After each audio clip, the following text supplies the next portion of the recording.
I'm so excited about the art of getting in the hot seat. Okay, so one of the things I'd really love to get better at is step 4. Step 1 is ask. Contrast helps you. Step 2 is source answers.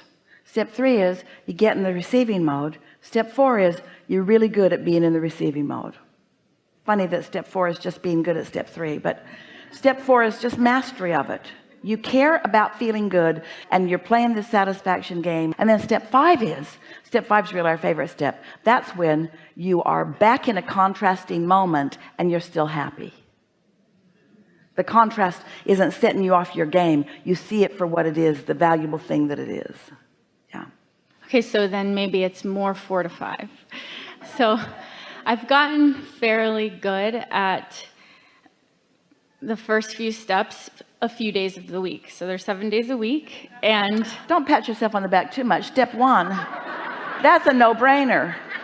You can't get out of step 1. Life just happens and you launch rockets whether you want to or not. Step 2, we're doing. So the first 2 steps you get no credit whatsoever for. That's the universe, that's life coming at you. Step 3 is the first thing you got to do, and you know what it is? Be happy. We know it's a challenge. Feel good. And then you know what step 4 is? Like feeling good. That's all. Like it so much that you're willing to do it. Like it so much that you're willing to be aware. Like it so much that you're willing to catch it in the early subtle stages. Like it so much that you're willing to know when you are and know when you aren't. And you know, you're very smart that you want to weave 4 and 5 together, because step 5, which is being in step 1 and not being upset about it, that's really because you've mastered step 4, because you like so much feeling good you're not willing to beat up on yourself anymore. So life came at you and gave you more contrast. Does that make you bad? No, that makes you fulfilling your reason for being. You didn't say, I'll go forth and I'll rid the world of contrast, or I'll go forth and I'll be oblivious to contrast. You said, I'll go forth and I'll accept contrast as my friend. The other morning Esther woke up. We keep telling you, we wake her up. We feel happy about her life, so happy about her life that she goes, and then she looks at her clock and thinks, what the hell? It's still dark outside. Why am I awake?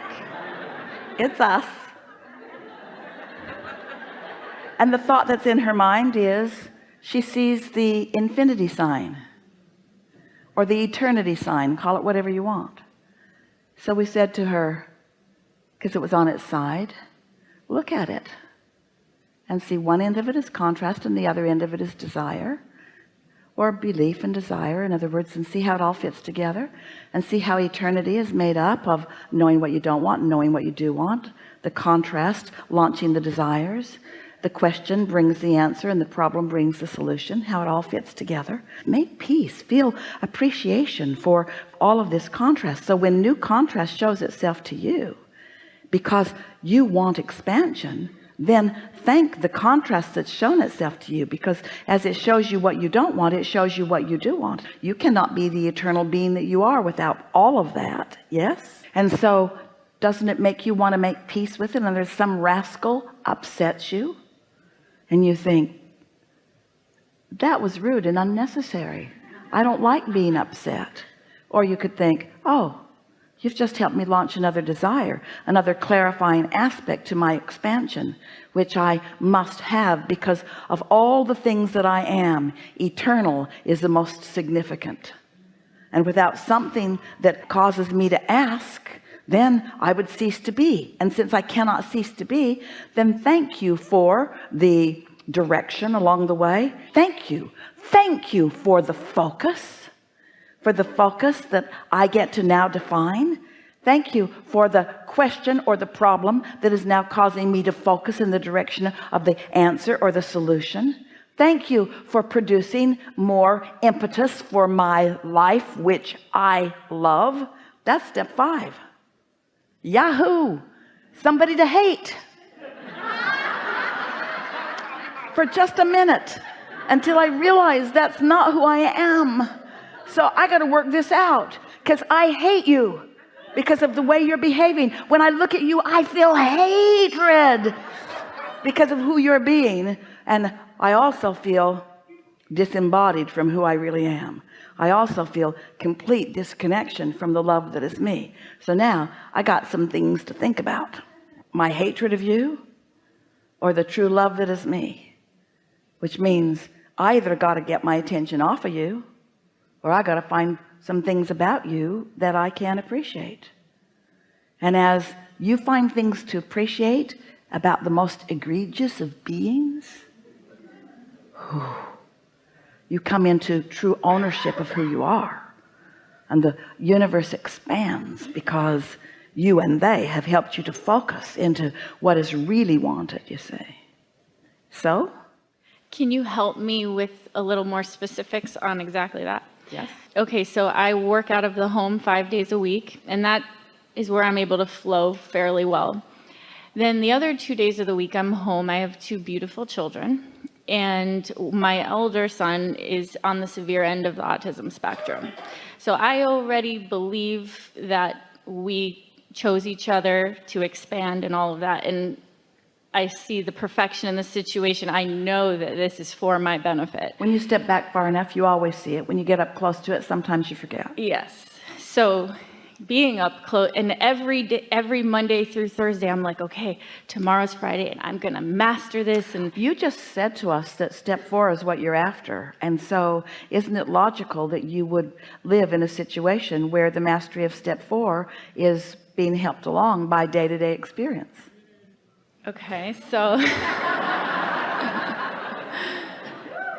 okay, so I'm in this situation where there's very intense contrast after contrast after contrast, like all day long. And it's almost like I feel like I don't even have the control anymore. Let us explain something to you. You're going to like this because we have not said this before. So you're causing the universe to expand here with the clarity and intensity of this question. So just relax and let's take this new step forward together. So all things are expanding. We talked about that. And the intensity of what you're living is causing a lot of desire. And the difference we've already clarified between you and your human perspective and your inner being in its spiritual, vibrational, non-physical beingness. The only difference between you is that your inner being is disciplined, is not the right word, but it's the closest one Esther can find. It's really practiced, kind of like the step 4 that you're reaching for, in holding the vibration of love and well-being regardless of what is being observed. So the way that you and your inner being work so well together, each of you, is that you came where you can freak out, and in your freaking out launch new desires, and your inner being watches you come and freak out but never freaks out and never loses connection with source. Does that make sense to you? So there's always this steady vibration of resources and of answers to questions and solutions to problems that is available to you. So you're discovering through what you call contrast improvements, and your inner being is taking the improvement and becoming the improvement and experiencing the positive evolution, which is what this well-being and goodness of the universe really is all about as a result of what you're living. Now you might say, well, I don't like so much being the guinea pig that's out here in the trenches that's throwing the good stuff your way, inner being. And in a way we can see why it might feel that way to you, but as you reach into these new places, you ask for new things, and your inner being always is the vibrational equivalent of what you've asked for. We're getting to something really important here. Your inner being sees the contrast but doesn't have the knee-jerk reaction to it, because your inner being is stable in its knowledge of goodness and well-being. Your inner being knows that there's no risk and knows that the well-being is dominant. And so it doesn't matter what upheaval is happening on the planet. You have to ask sometimes. Humans do ask this question on a pretty regular basis. If there is a source energy, or what we as man want to call God, then why does God allow all of this chaos and all of this suffering? Why is that even allowed? Why are we allowed to have suffering? And the answer is because you have free will in order to produce new desire. It's all part of the process, and because you have guidance that will always lead you into the solution that the problem has helped you point toward. Did that make some sense to you? So the difference between your inner being and you is that your inner being always holds steady to the solution, to the love, to the answer to the question, no matter what you are doing. That's where your inner being is.